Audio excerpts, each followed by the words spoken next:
सत्संग के ये वचन श्री गुरु नानक साहिब पहली पातशाही के हैं। ये ऐसे वचन हैं जिनका हर एक अक्षर रुककर, ठहरकर, गहराई से विचार करने योग्य है। इन्हें केवल सुनने के लिए नहीं कहा गया, बल्कि आत्मा की आंख खोलने के लिए कहा गया है। जब मन शांत हो, जब बाहर की आवाजें थोड़ी देर के लिए रुक जाएं, तब इन वचनों को सुनना और समझना चाहिए, क्योंकि ये वचन सीधे आत्मा से आत्मा की बात करते हैं। गुरु नानक साहिब समझाते हैं कि इस संसार में दो ही शक्तियां काम कर रही हैं।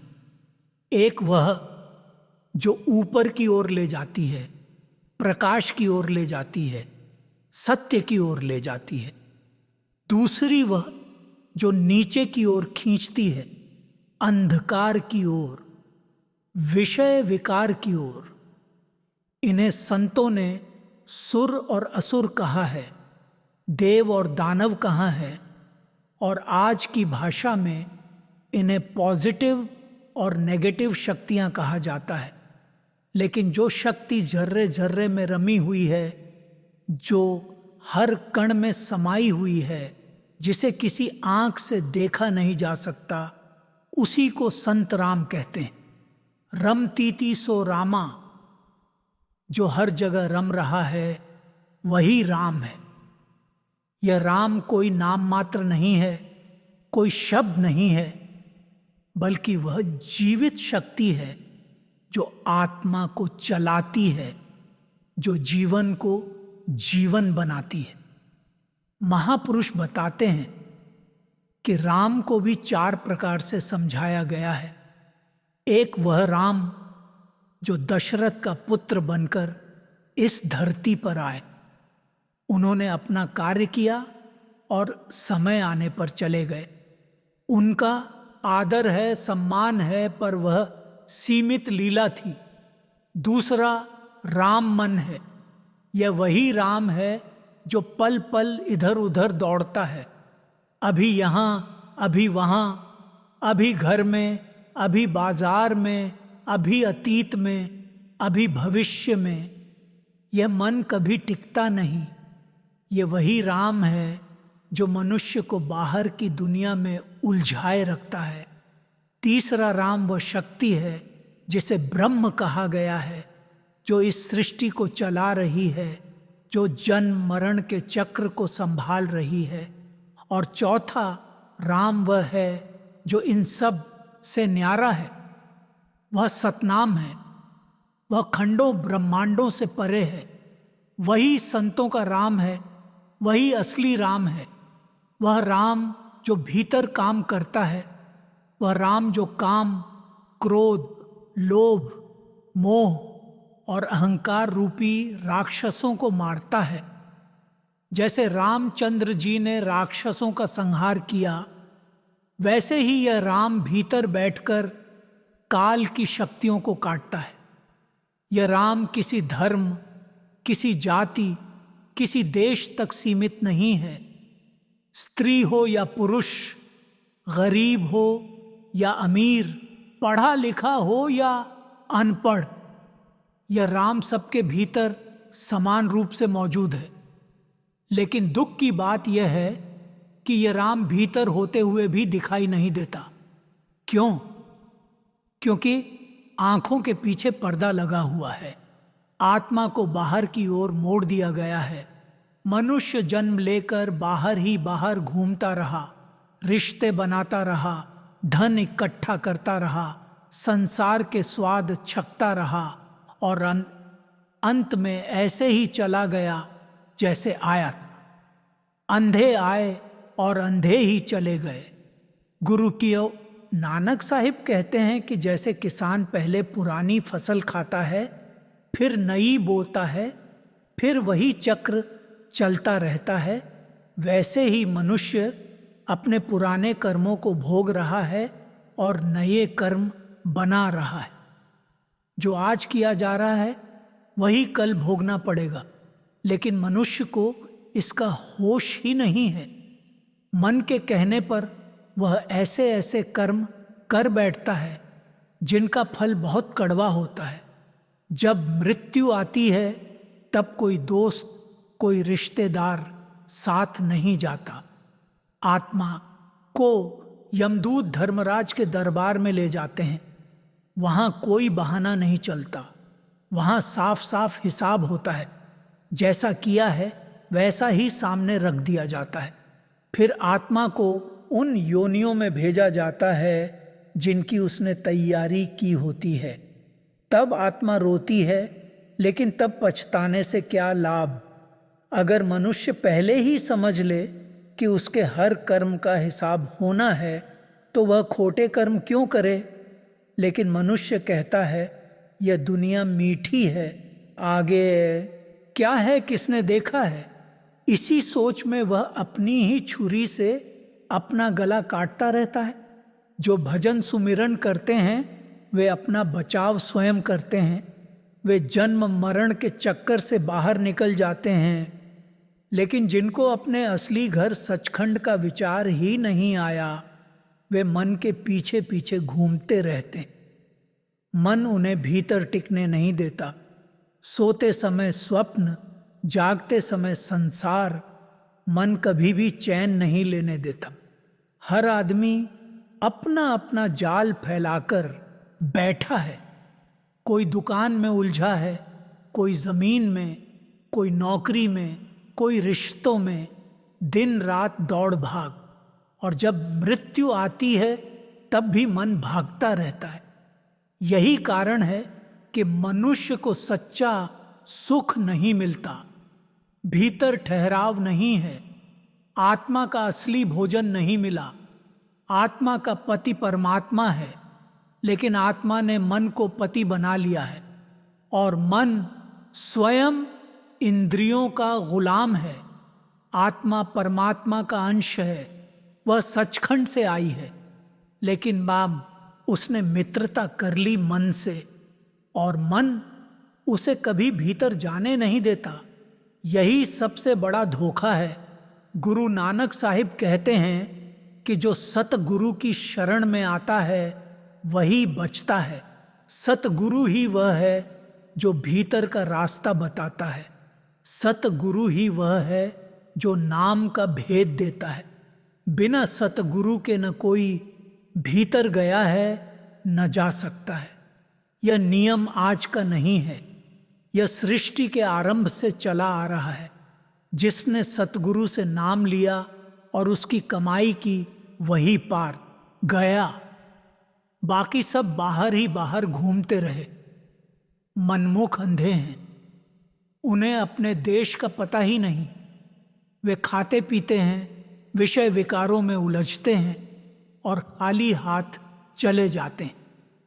गुरु साहिब ऐसे जीवन को धिक्कारते हैं, क्योंकि मनुष्य जन्म अनमोल है। नाम ही अमृत है। नाम ही मुक्ति है और नाम केवल सतगुरु से मिलता है। मनुष्य बाहर की दुनिया को बहुत ध्यान से देखता है, लेकिन अपने भीतर झांकने की उसे फुर्सत ही नहीं मिलती। उसकी सारी उम्र आंखों के सामने चल रही तस्वीरों में ही निकल जाती है। वह जो देखता है उसी को सच मान लेता है। जो दिखाई नहीं देता उसके अस्तित्व पर ही प्रश्न उठा देता है। इसी कारण आत्मा भीतर होते हुए भी अनजानी रह जाती है और परमात्मा पास होते हुए भी दूर लगता है। गुरु नानक साहिब समझाते हैं कि मनुष्य का सबसे बड़ा शत्रु कोई बाहर नहीं है, न कोई व्यक्ति, न कोई परिस्थिति। उसका सबसे बड़ा शत्रु उसका अपना मन है। यह मन ऐसा चोर है जो आत्मा को उसके ही घर से बाहर भगा देता है।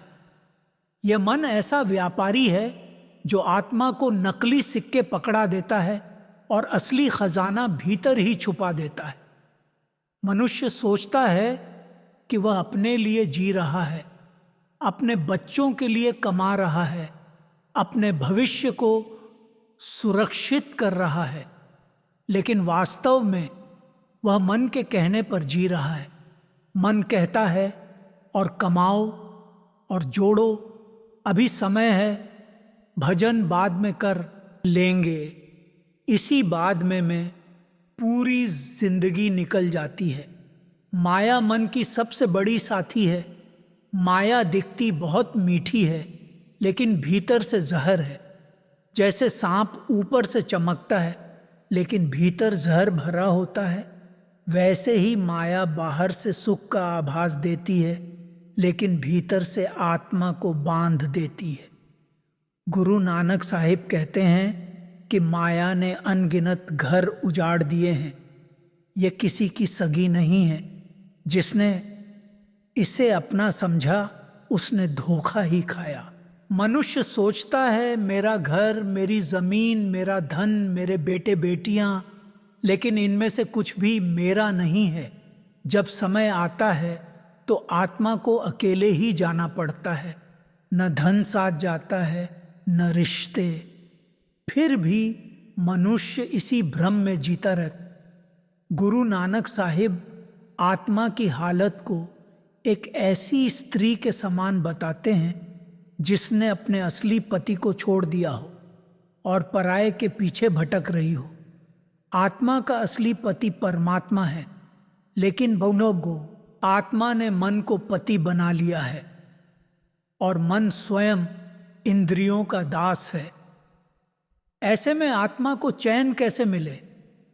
मन कभी आत्मा को भीतर टिकने नहीं देता। अगर मनुष्य चुपचाप बैठ भी जाए तब भी मन दौड़ता रहता है। कभी बीते हुए कल में ले जाता है, कभी आने वाले कल में। न वह जागते समय रुकता है, न सोते समय। इसीलिए मनुष्य को सच्चा सुख नहीं मिलता। गुरु नानक साहिब कहते हैं कि जो मन के अधीन है वह अंधा है। उसे न अपने घर का पता है, न अपने रास्ते का। वह जन्म लेता है, मरता है, फिर जन्म लेता है, फिर मरता है। यह चक्र यूं ही चलता रहता है। वह समझता है कि यही जीवन है, लेकिन यह तो केवल कर्मों का हिसाब चुकाने का मैदान है। दान, पुण्य, तीर्थ, व्रत, बाहरी पूजा, इन सब का फल मिलता है, लेकिन मुक्ति नहीं मिलती। पुण्य से स्वर्ग मिलता है, पाप से नरक। लेकिन स्वर्ग और नरक भी संसार के भीतर ही हैं। वहां से भी वापस आना पड़ता है। असली मुक्ति तो जन्म मरण से छूटने में है, और वह केवल नाम से मिलती है। नाम कोई शब्द नहीं है जिसे जीभ से दोहरा दिया जाए। नाम वह शक्ति है जो आत्मा के भीतर प्रकट होती है। वह धुन है, वह प्रकाश है, वह जीवन है। लेकिन उस नाम तक पहुंचने का रास्ता केवल सतगुरु ही बताता है। बिना सतगुरु के कोई भीतर नहीं गया है और न जा सकता है। गुरु नानक साहिब बहुत स्पष्ट शब्दों में कहते हैं कि जो सतगुरु के बिना है वह मनमुख है।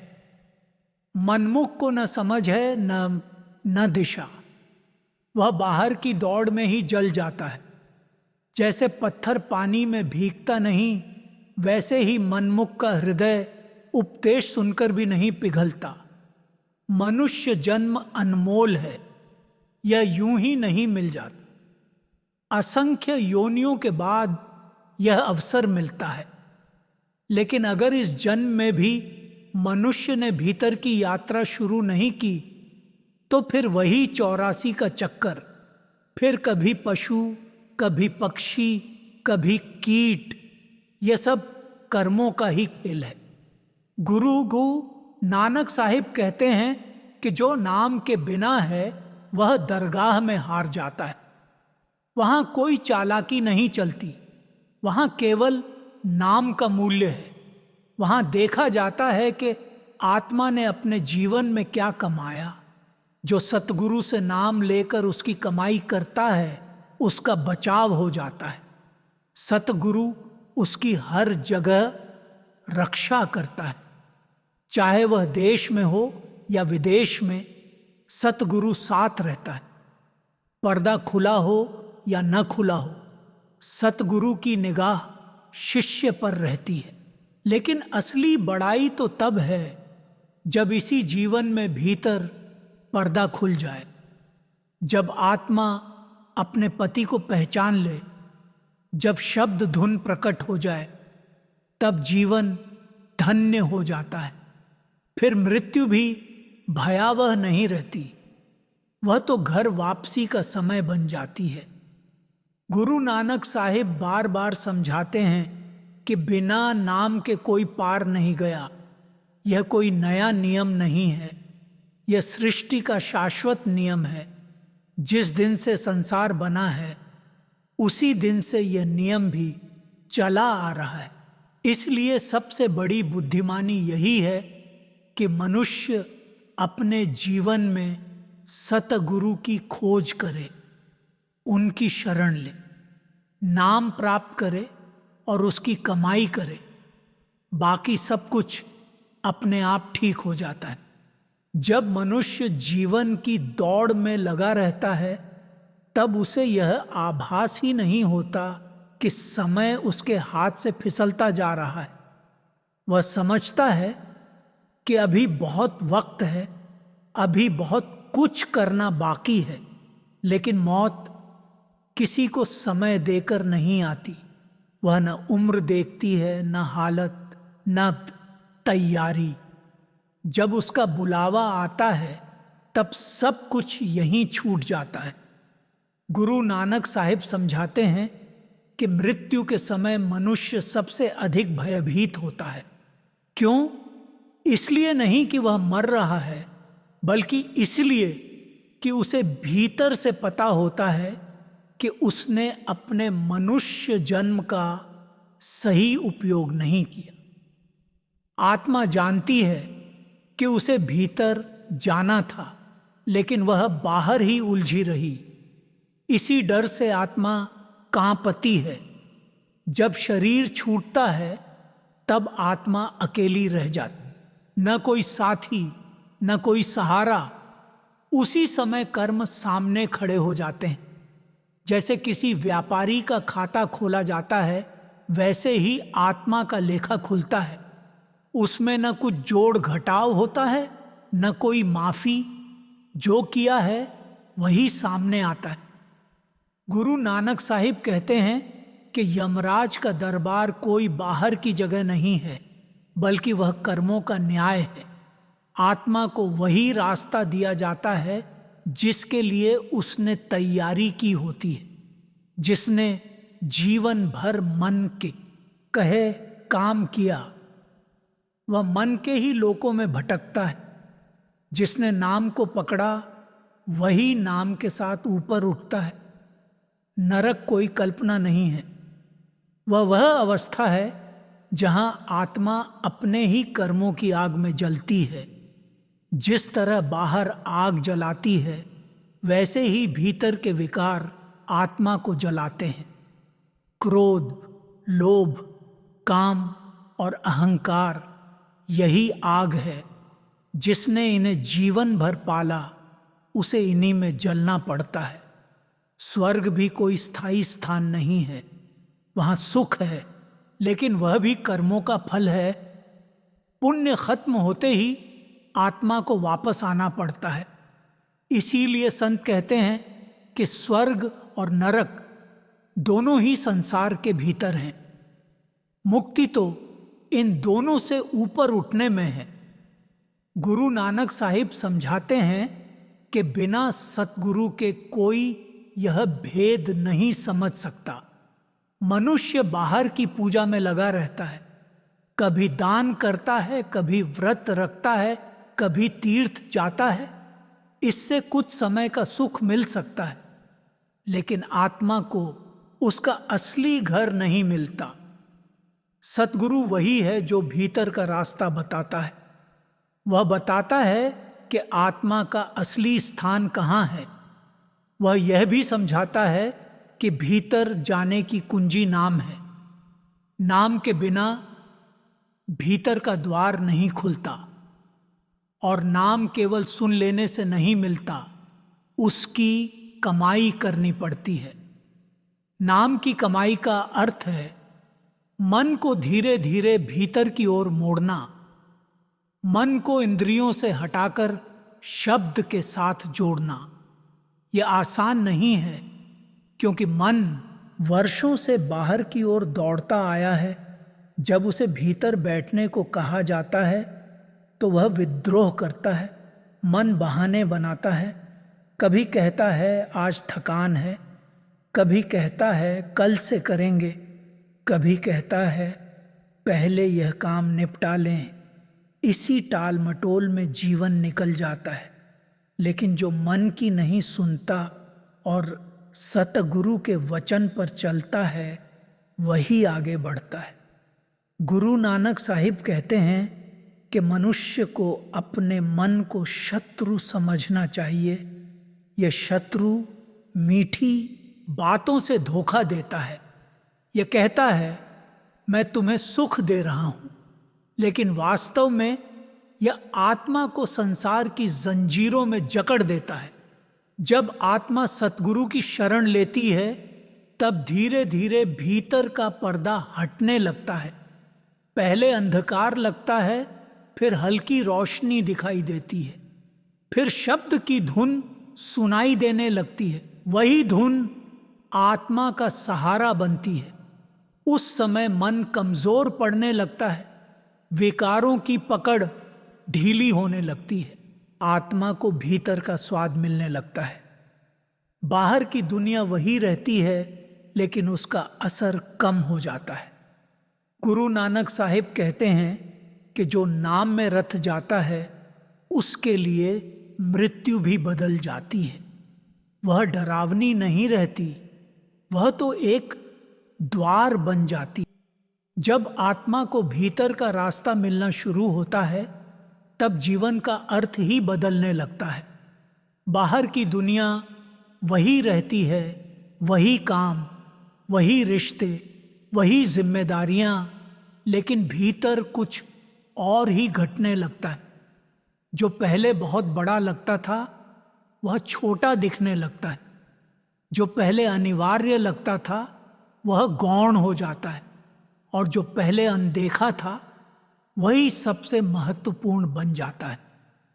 गुरु नानक साहिब बताते हैं कि जब आत्मा शब्द की ओर मुड़ती है, तब उसे पहली बार सच्चा सहारा मिलता है। बाहर के सहारे टूटते रहते हैं, बदलते रहते हैं, लेकिन शब्द कभी नहीं बदलता। वह सदा एक सा रहता है। वही आत्मा को ऊपर उठाता है, वही मार्ग दिखाता है। शब्द धुन कोई कल्पना नहीं है, वह कोई बाहरी संगीत नहीं है, वह आत्मा की अपनी आवाज है। जब आत्मा इंद्रियों से हटकर भीतर की ओर आती है, तब यह धुन अपने आप सुनाई देने लगती है। शुरू में वह बहुत हल्की होती है, जैसे दूर कहीं घंटी बज रही हो, लेकिन धीरे धीरे वह स्पष्ट होने लगती है। मन इस अवस्था में भी आत्मा को रोकने की कोशिश करता है।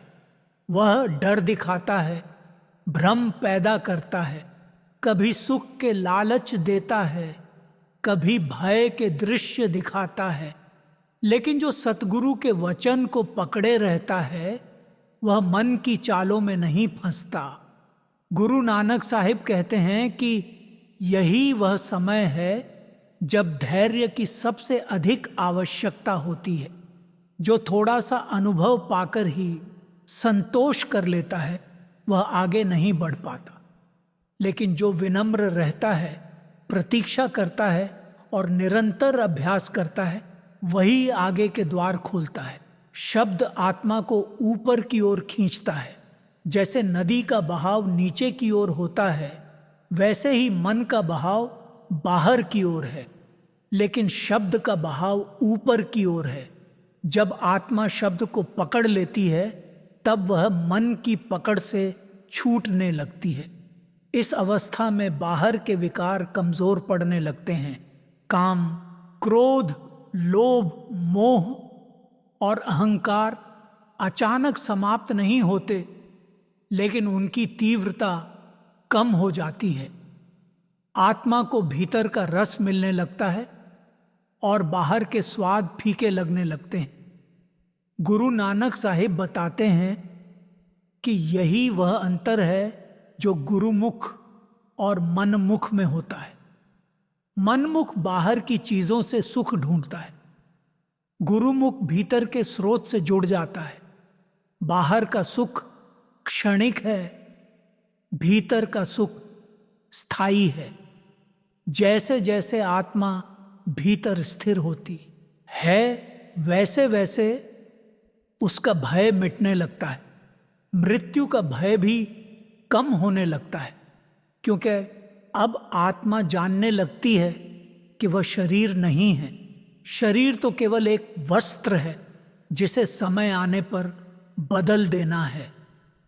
गुरु नानक साहिब कहते हैं कि जिसने जीते जी मरना सीख लिया, उसके लिए मरना कठिन नहीं रहता। जीते जी मरने का अर्थ है मन के प्रभाव से मुक्त होना। जब मन की मृत्यु होती है, तब आत्मा जीवित होती है। सद्गुरु की कृपा इस यात्रा में हर कदम पर साथ रहती है। कभी भीतर से प्रेरणा मिलती है, कभी कठिन समय में सहारा मिलता है। कई बार साधक को लगता है कि वह अकेला है, लेकिन वास्तव में सतगुरु हर समय साथ होते हैं। गुरु नानक साहिब समझाते हैं कि सतगुरु कोई शरीर मात्र नहीं है, वह चेतन शक्ति है। वह शब्द के रूप में भीतर काम करता है। जिसने इस बात को समझ लिया, उसके लिए दूरी और निकटता का भेद समाप्त हो जाता है। जैसे जैसे आत्मा ऊपर उठती है, वैसे वैसे भीतर का आकाश विशाल होता जाता है। सीमाएं टूटने लगती हैं। आत्मा अपने असली स्वरूप को पहचानने लगती है। उसे पता चलता है कि वह कभी बंधी हुई थी ही नहीं, केवल भ्रम में थी। लेकिन इस मार्ग पर अहंकार सबसे बड़ा खतरा है। थोड़ा सा अनुभव भी अहंकार को जन्म दे सकता है। इसी कारण संत हमेशा विनम्र रहने की शिक्षा देते हैं। जो अपने अनुभव को कुछ नहीं समझता, वही वास्तव में आगे बढ़ता है।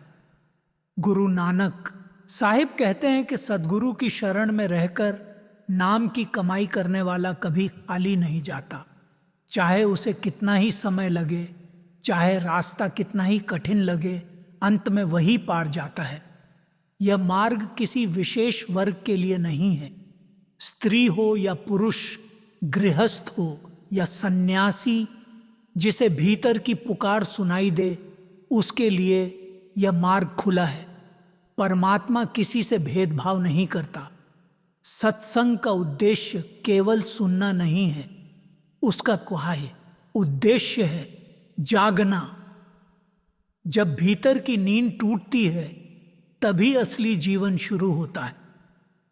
जब मनुष्य को यह समझ आने लगती है कि यह नर तन केवल खाने पीने, कमाने, खर्च करने और संबंधों में उलझ जाने के लिए नहीं मिला, तब उसके भीतर एक हलचल शुरू होती है। बाहर सब कुछ वही रहता है, घर वही, काम वही, लोग वही, पर भीतर कहीं कुछ पूछने लगता है, क्या यही सब है? क्या जन्म से मृत्यु तक का यह छोटा सा सफर केवल इतना ही है? इसी प्रश्न से आत्मा जागती है। आत्मा की यह पुकार बहुत धीमी होती है, पर जो ध्यान से सुन ले, उसका जीवन दिशा बदल लेता है। सद्गुरु कहते हैं कि यह बेचैनी कोई दुश्मन नहीं, यह तो परमात्मा की तरफ से दिया गया संकेत है कि अब आत्मा को अपने घर की याद दिलाई जा रही है। मन अक्सर कहता है कि अभी समय नहीं है, अभी जिम्मेदारियां हैं, अभी बच्चे छोटे हैं, अभी बुढ़ापा दूर है, पर समय कभी पूछ कर नहीं आता। सांसें गिनी हुई हैं, यह शरीर हर दिन घट रहा है। सद्गुरु समझाते हैं कि जो काम अंत में करना ही है, उसे आज क्यों न किया जाए। नाम सुमिरन कोई बोझ नहीं है, यह तो आत्मा का सहारा है। जैसे थका हुआ यात्री छाया ढूंढता है, वैसे ही भटकी हुई आत्मा नाम में शांति पाती है। बाहर की दौड़ थका देती है, भीतर की यात्रा विश्राम देती है। जिन्होंने सच्चे मन से नाम का अभ्यास किया, उनके जीवन में धीरे धीरे बदलाव आया। वे दुनिया से भागे नहीं, परी दुनिया ने उन्हें बांधना छोड़ दिया। दुख आया तो टूटा नहीं, सुख आया तो बहके नहीं। सद्गुरु का सहारा भीतर मजबूत दीवार की तरह खड़ा हो गया।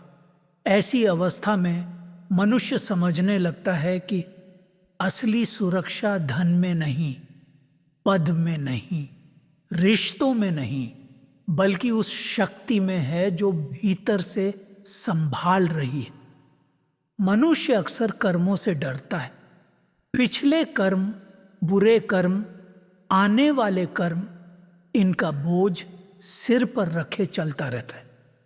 सद्गुरु को बताते हैं कि कर्मों का हिसाब जरूर है, पर नाम उस हिसाब को हल्का कर देता है। जैसे आग में पड़ा सूखा लकड़ी का ढेर जल्दी जल जाता है, वैसे ही नाम की आग में पुराने कर्म भस्म होने लगते हैं। इसका अर्थ यह नहीं कि मनमानी की जाए, बल्कि यह कि जीवन को शुद्ध किया जाए। विचार में, वाणी में और कर्म में। मन को सबसे ज्यादा कठिनाई भीतर जाने में होती है। बाहर की आंखें खुली हैं, भीतर की आंख बंद पड़ी है। सुमिरन उस आंख को खोलने की कुंजी है। शुरू में मन भागता है, भटकता है, शिकायत करता है, पर सतगुरु की शिक्षा है कि मन से लड़ना नहीं, उसे प्यार से समझाना है। जैसे बच्चे को बार बार गोद में बिठाया जाता है, वैसे ही मन को बार बार नाम की ओर लाया जाता है। धीरे धीरे मन थक कर मान जाता है और भीतर शांति उतरने लगती है। अंतर में जब थोड़ी सी शांति आती है, तब मनुष्य समझता है कि बाहर की दुनिया कितनी अस्थाई है।